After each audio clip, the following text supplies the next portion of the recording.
Welcome, ladies and gentlemen of Buckeye Nation. It is that time again. That's right. Big Ten Media Days are here, and you know what that means. It's officially go time in Columbus. The calendar says July, but Ryan Day just lit a fuse that'll carry us straight on through August camp and right into our home opener August 30th versus Texas. And after listening to Coach Day yesterday, let me tell you something. This is not a man who's coasting off a national title. He's not content. He's not defensive. He's not puffing out his chest and, you know, basking in his own glory. No, he's focused, man. And you can feel the urgency pouring off of him like sweat in that Las Vegas heat, man. And don't get it twisted. This team, they are the defending champions, but they are not interested in being the defending champions. Nah. Ryan Day said it best. We ain't defending anything. They can't take that trophy away. That's what Ryan Day just said. But this 2025 team wants to win their own. According to Ryan Day, we are here to attack and win. New year, new identity, new chance to hang another banner in the shoe. That's the tone that Ryan Day set at the podium. And guys, let me tell you, I'm here for it. I love this. Now, let's break down a little bit of what Ryan Day said yesterday. I'm going to give you kind of my 6 big takeaways from Ryan Day's press conference at Big Ten Media Day. I'm going to tell you why you, I, and every Buckeye fan should be fired up for this season. Start with number 1. Jeremiah Smith. Yeah, he was there. Guys, Jeremiah Smith is that guy. At the end of last season, I said it at the beginning of last season, but at the end of last season, he proved it. He was the number 1 not only receiver, he was the number 1 player in college football. Not just hype anymore. Ryan Day came out and said Jeremiah Smith is bigger, faster, stronger than he was last year. That is after a freshman campaign with 1,300 plus yards and 15 touchdowns. And he's a big game player. We can't forget that 56-yard bomb that he had in the national championship game last year on 3rd and 11 that sealed the fate of Notre Dame. Yeah, he's better now. Coach Mick says he's the first one in to finish warm-ups. First guy in, works harder than anybody there. Coach Day says he doesn't need to be motivated. He sets the standard. He is the motivation. He is the leader of this offense. And guys, this is from a kid who can't even check himself into his own hotel room. That's right, you gotta be 21 to check into a hotel room. He's only 19. Let that sink in for a minute. While you're focused on that, I want to talk about the new coordinators that are on the same mission. Ryan Day started talking a little bit about coaching. On defense, Day brought the NFL veteran Matt Patricia. Some people panicked. I was critical. Some people thought he was going to tear down Noles' number 1 ranked unit. Nope. First of all, understand that number 1 ranked unit, a good majority of it, has moved on to the league. But Day made it very clear, and I'm quoting him here, I'm very excited about our defense and what we are doing.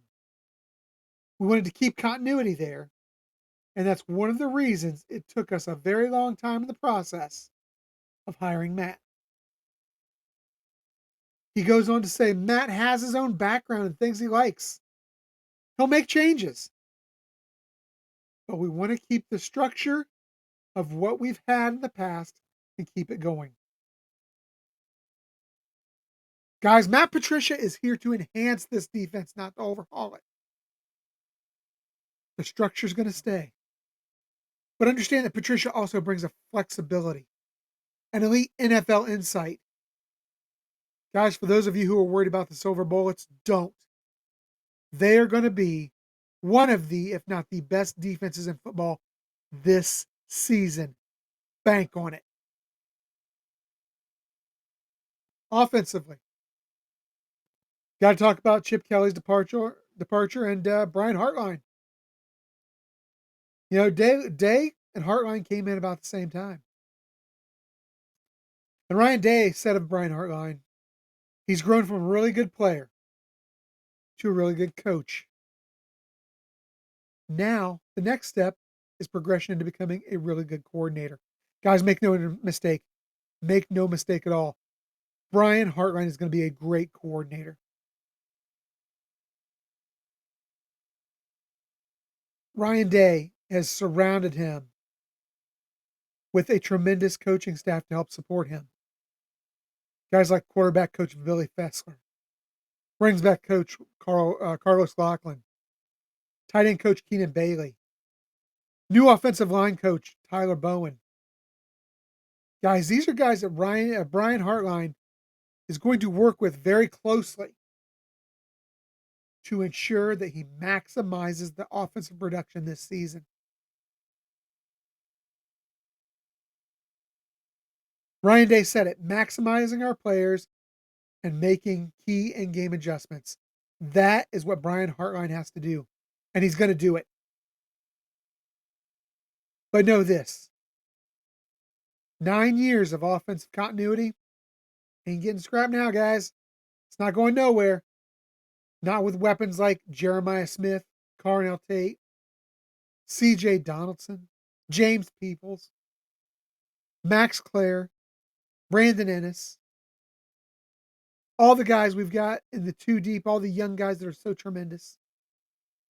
And let's not forget our quarterback room, who we are going to talk about here in just a moment. So the quarterbacks.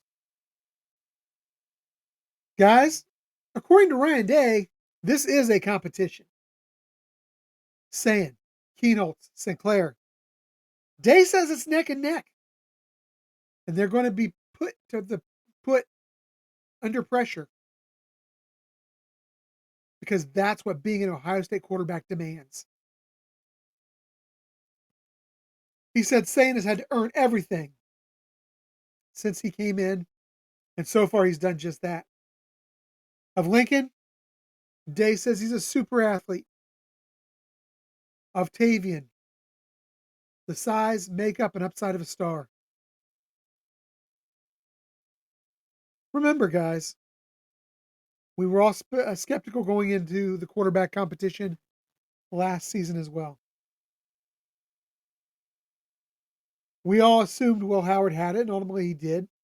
But he didn't really hit his stride until fall camp last year. I think we're looking at the same thing with Julian Sayin. A guy who showed signs, a guy who developed, and don't panic. Let this play out.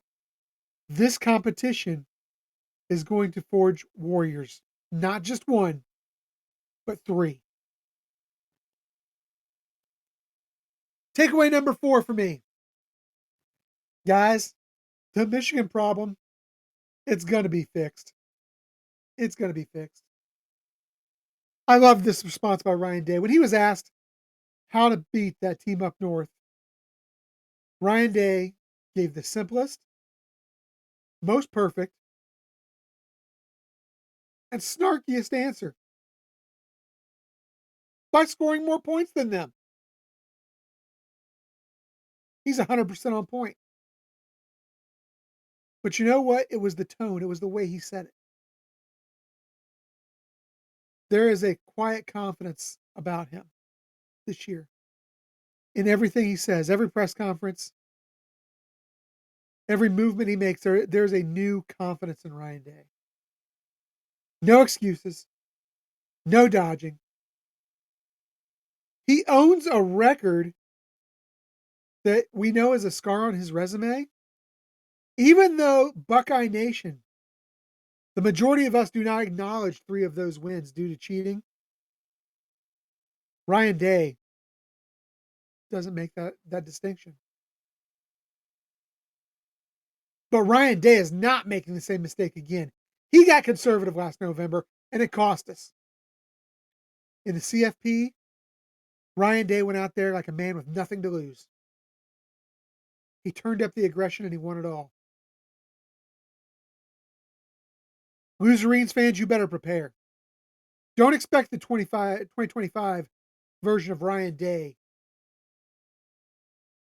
You need to expect the coach who lit up Oregon in the Rose Bowl, not the one that tried to win a slugfest last season. And unlike the second half against Oregon, guys, this is personal. Don't expect Ryan Day to take his foot off the gas in Ann Arbor.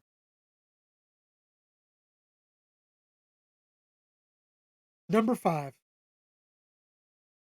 Man, Ryan Day wants this team to be as fiery and angry as he is. We want an angry team playing against Texas in 39 days. That's what Day said. And let me tell you, that's what we need. The veterans of last year are gone. This is a locker room that's much younger. But the leadership, man, it's there. The young guys, the young bloods are taking it over. Styles, Downs, Jeremiah Smith. The 3 underclassmen that represented the Buckeyes at media days. Guys, make no mistake, these are not boys. These are grown ass men. Caleb Downs is a field general. Sonny Styles, an absolute monster.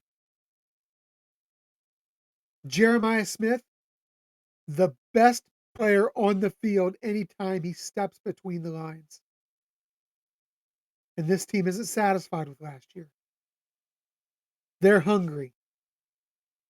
And Day said it himself.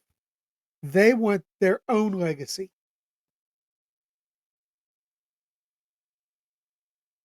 And then there was some talk of NIL, culture, and the future of college football. Ryan Day, unlike Tony Petitti and many of the other coaches, he doesn't dodge those hard questions, man. NIL, he wants clarity. He wants rules. According to him, the gray is what drives him insane. You and me both, coach. We talked about balancing starter pay versus backup pay, how to build a culture in the new era, how OSU had NIL deals denied at the clearinghouse.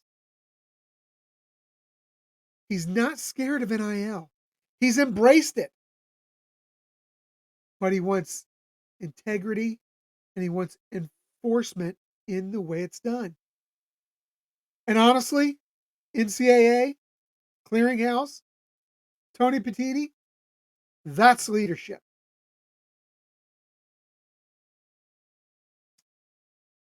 So my final thoughts from Ryan Day at Media Days yesterday.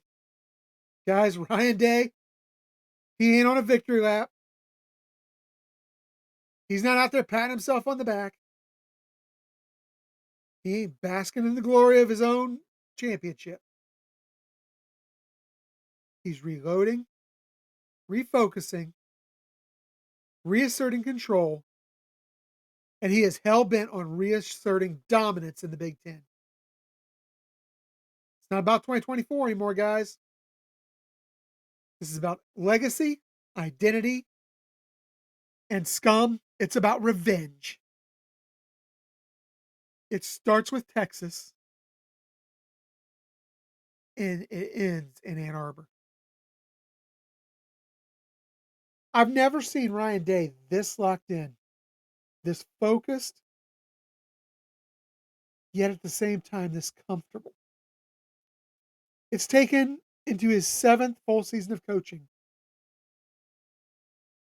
But I feel like there is accountability mixed with quiet confidence, mixed with just this little bit of dare I say arrogance? But that's what a good coach has. That's what makes a great coach. He has the swagger now. He has a bit of a cross between that quiet confidence of Jim Tressel and the in your face of Urban Meyer. Ryan Day is growing into his own skin, guys. This natty took the pressure off of him. It's his first, but it won't be his last. So here we are, less than 40 days out,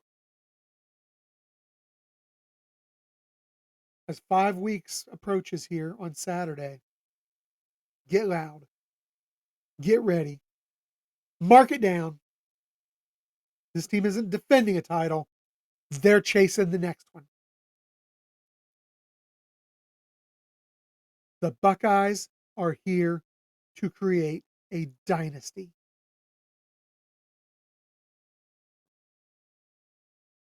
And that's my take on Big Ten Media Days and Ryan Day's press conference from yesterday. Guys, make sure you like, subscribe, share this with a friend. Go on and become an official member. It's only $3.99 a month. Lots of great benefits. But for now, good day, God bless, and go Bucks.